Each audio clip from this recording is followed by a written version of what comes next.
Hi, David Alberts here, founder of BeenThereDoneThat, and this is part of our series, DoneThat Where Next. And today we're very lucky to have Jerry Daykin here from Beam Suntory to talk to us about where he sees the world going next. Awesome, thanks Jerry. for having me. Yeah, it's a pleasure. Jerry, listen, why don't we start with, tell us a bit about your journey and where you've been and where you see it going next. Yeah, I joined Beam Suntory just over a year ago. Okay. I'm our new global head of media. The first time we've had that role as we really kind of think about how we should tackle media globally and how we think about ourselves as more of a forward-thinking global marketing company.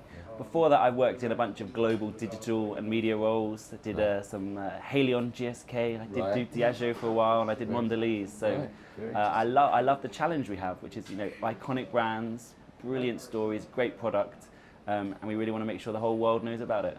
Fantastic. I think it's such an interesting time. One of the things that we're hearing so much is what got us here is not going to get us to where we need to go.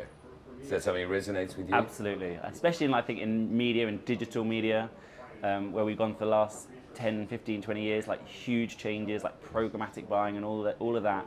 But the way we've built it, the way we construct it, I'm not sure it's quite fit for the future. So we really need to push it and change, yeah. So tell me, one of the questions we ask is, what's the biggest problem you're facing in your role or in the company or in the industry today? What do you think is the biggest problem?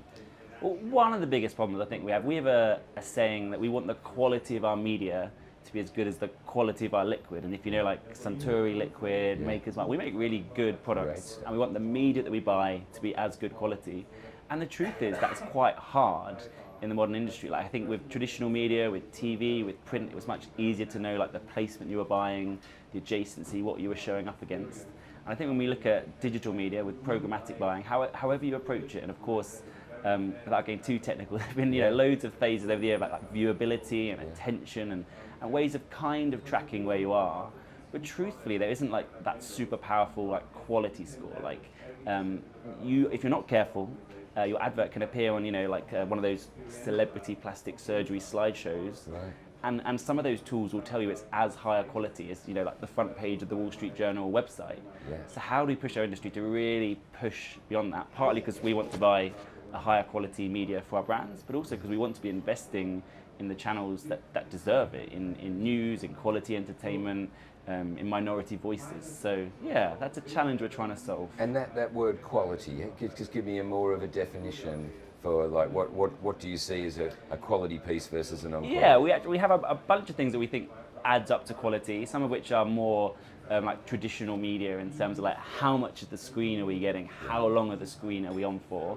But I think it's also a lot about adjacency. What's around us? What's the mindset of that consumer going to be? Are they reading through really high quality, really relevant to our category, lifestyle or whatever content, or are they flicking quickly through something? And we also consider, in line with our kind of wider Suntory values, we consider the environmental footprint of that. What is the impact of that? And we consider from a DE&I perspective, are we funding positive voices? Are we making sure that we're not funding disinformation or hate speech? So it's kind of a blending of those things, some sort of more basic KPIs numbers through to actually what is, and it's that context, what actually is this impression that I think is the bit we're trying to really dig into. I think that's so interesting because one of the things we do as a company, we have a global network of 400 CSOs, chief creative officers, but one of the most powerful that is the diversity of thinking and the different voices. But it's so interesting to hear for you to say you can have a very different voice and have different opinions talking to different audience, but actually where you place that is as much as anything, how the context and how welcome people are to engage with you. Yeah, I mean, it hugely matters. I have a side hustle. I co-chair the World Federation of Advertisers Diversity Task Force. Actually, before I started Beam, I wrote a book on it. Interviewed our President of America, Jessica, to be in the book. It's a great book. But no, and part of that was as we talk about inclusion, which is a rightly so an important topic in our industry. A massive part of that is our industry and the people and who get to sit at the table. but actually we're marketers. We're putting content out into the world. Yeah. So the stories we tell, the perspectives we sell. And I think like the creative industry is certainly waking up to the fact that we need to tell different stories, show different people on screen, and that comes through on media as well. Like if you want to talk to different communities, if you want to talk to people with different experiences, you want to talk to them in the environments that matter to them, where they're leaned in, where they care, where they trust you. And so I think it's another level, and it makes our job as media planners harder, because you can't just buy one easy generic thing. But I think that's part of the future of media. What's the name of the book? Author, give a plug. Inclusive marketing. It's Inclusive available in all market. good bookshops. Very good, Some very good good. I think that's so interesting. And so if you were to imagine, second question, if you would imagine a world where you felt that this could go and work really well, how do we take the knowledge from inclusion marketing into the real world? Where do you see it going? Yeah, I think, and in particular, in terms like the media quality side of things, for us, I think we're trying to see, and there are lots of tools that exist in this space. Like people who've invented like validation and tracking around some of the basics of like viewability and brand safety and things, and we're really pushing those guys to take it to the next level. We really understand, when you buy TV, you know what shows you're going to be, you know what audience you're going to get, like what time of night it's going to be. How do we develop that level of like quality and understanding, so that people who are creating really high quality news, storytelling content, which has a much more leaned in audience, how do we make sure that like we can make sure our adverts are appearing on that? And if other people aren't trying that, that's even better for us, because that's where we want to be, that's where we want our brands to show up. And I think actually what I learned through the book was basically I don't begin to imagine I know all the answers to inclusive marketing. So I interviewed like 20 different marketers with like different perspectives. I think the thing that consistently came up is that it's like solving the end product of like what we put out in terms of like inclusion, in terms of talking to different people, starts at the beginning with the process. So you've got to start with like a brief that acknowledges that you want to understand different audiences. You've got to pull in insights that aren't just like the most generic pen portrait, but like spike into some of that nuance. The creative you make, the media, like right through that process, we need to ask ourselves like, how much of this is like our perspective? And Jessica talks about it as empathy.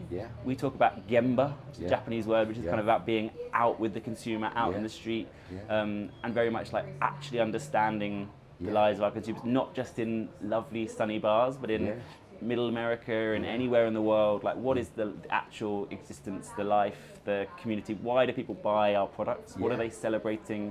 How do we become genuinely part of those moments? I love that, actually. I love that word why. I've always loved the word why. And, I think we don't take enough time to actually pause and ask the questions. Why are we doing this? Why these people? Why this product? Why do we have a right to be in a community?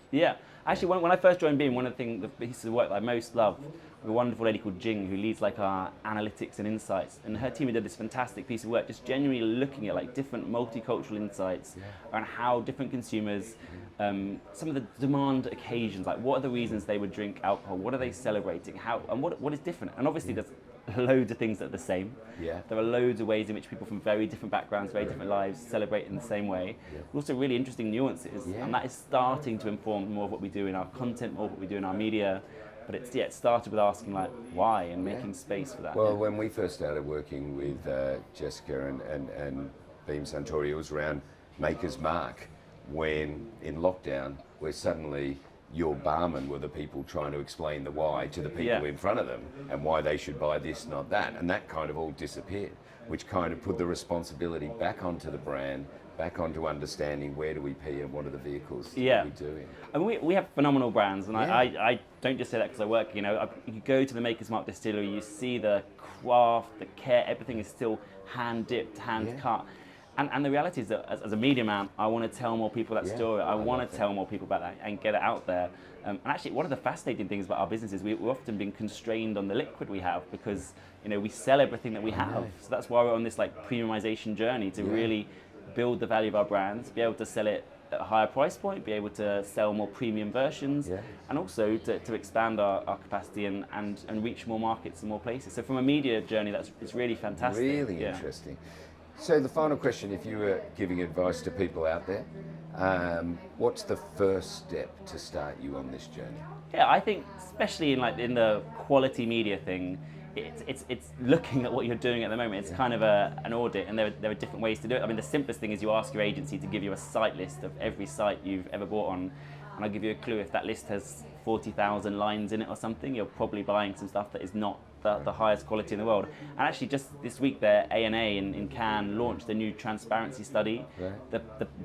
The brands that took part in it found out on average they were appearing on over 40,000 websites. Even some of the brands that had lists, like inclusion lists, that only said they could appear on like less than 10. So you really got to understand, where is your media going? Because unless you're really all over it, the way it gets traded, the way it gets bought, it can end up in different places. So start with asking where you are. Make decisions about what matters to your business in terms of, is it quality, is it D&I, is it the environment? It should probably all matter. And then just start challenging your agency and your partners, like, this stuff matters to me. I want our buying not just to think about reach, not just to think about frequency, but to think about this quality and this journey. And I think it should pay back for your business, and it should also help us fund a better media ecosystem for the future, which would be good. I think that's really, really interesting. Well, look, thank you so much for your time. I been a love pleasure. that whole premise of quality media and then inclusion as a premise for that. So really great to meet you. Thank you. Have a great rest of the week, and look forward to talking to you further. But Inclusion Media by Jerry, have a look for it. It sounds like a very interesting book. Thank you. See you, mate.